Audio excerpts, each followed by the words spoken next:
Assalamualaikum warahmatullahi wabarakatuh. Perkenalkan, nama saya Isti Halimah dengan nomor induk mahasiswa 2017-30-192. Institusi saya yaitu Universitas Muhammadiyah Yogyakarta, Fakultas Program Vokasi dengan Prodi D3 Teknologi Elektromedis.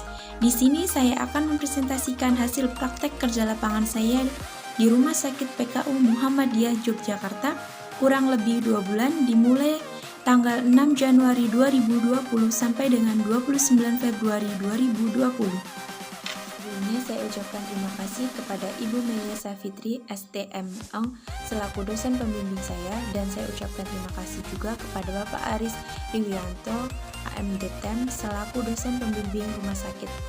Di sini akan mempresentasikan salah satu alat dari Rumah Sakit PKU Muhammadiyah Yogyakarta, yaitu alat infus pump dengan merek Terum. Sebelum saya memulai presentasi saya, izinkan saya untuk memaparkan beberapa topik pembahasan yang akan saya bahas pada presentasi kali ini.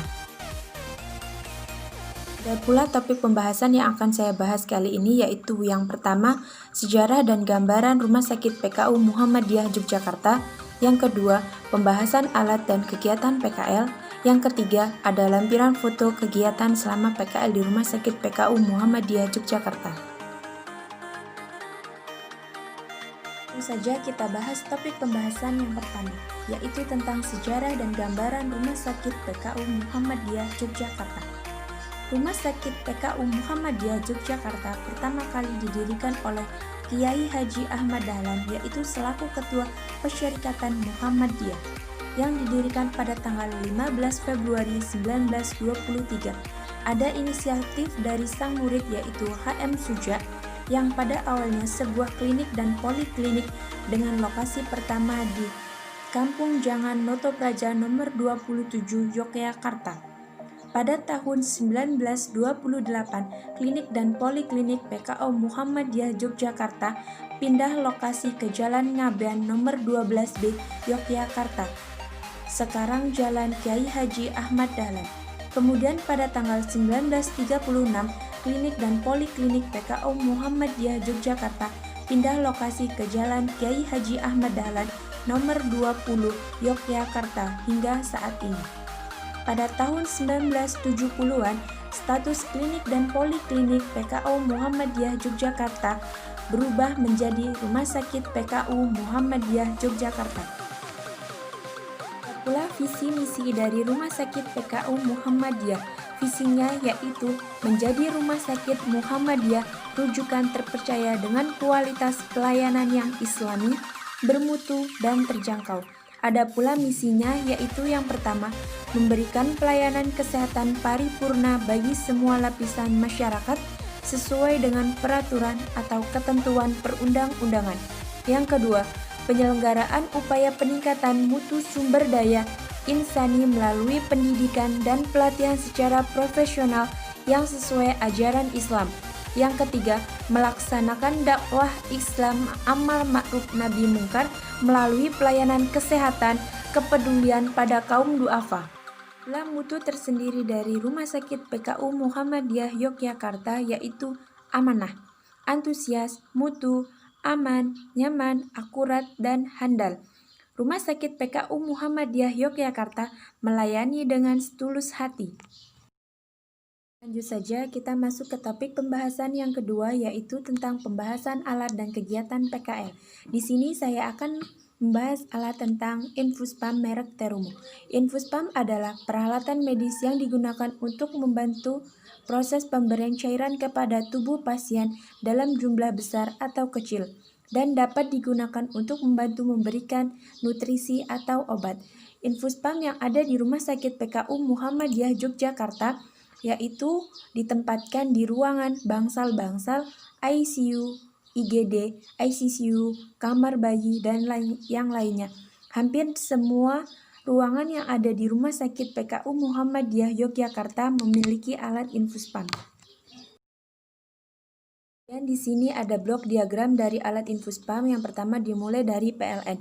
PLN akan memberikan tegangan sumber 220 volt dan masuk ke power supply. Power supply di sini digunakan untuk memberikan tegangan ke semua rangkaian, dan di sini masuk ke baterai.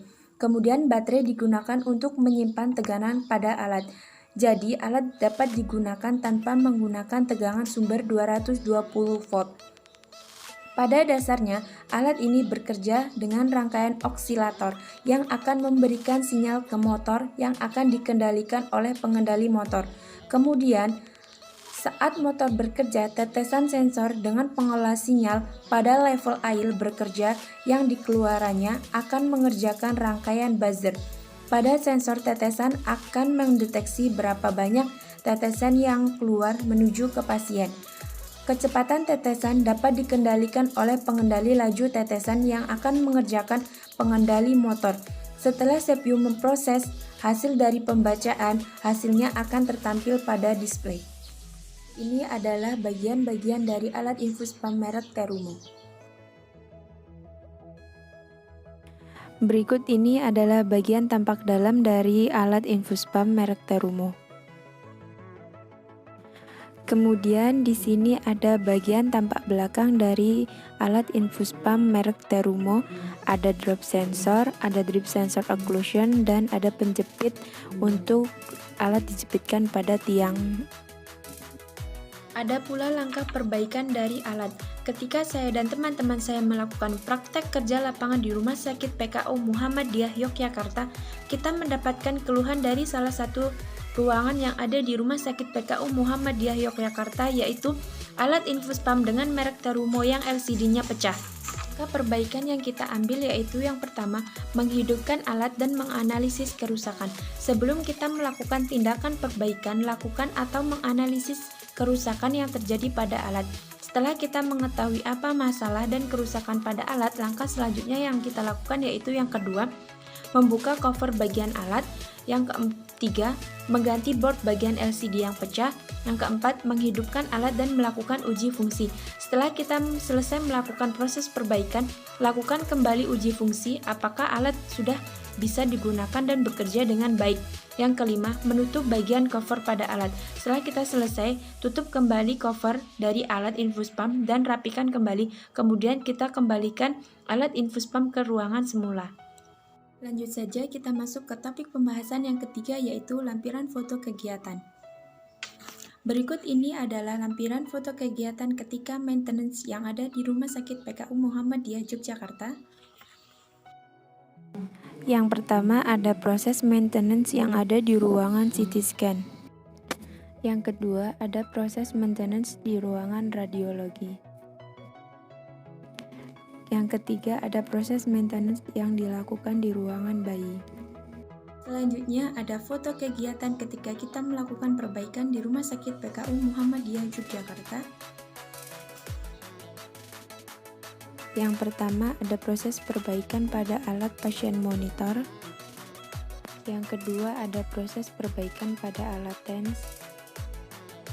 Yang ketiga ada proses perbaikan alat infrared. Demikian beberapa lampiran foto kegiatan proses perbaikan yang ada di Rumah Sakit PKU Muhammadiyah Yogyakarta. Ada pula proses instalasi ambulans yang ada di Rumah Sakit PKU Muhammadiyah Yogyakarta. Sekian presentasi dari saya, presentasi hasil praktek kerja lapangan saya di Rumah Sakit PKU Muhammadiyah Yogyakarta. Apabila terjadi kesalahan, mohon untuk dikoreksi. Kepada Allah saya mohon ampun dan saya akhiri.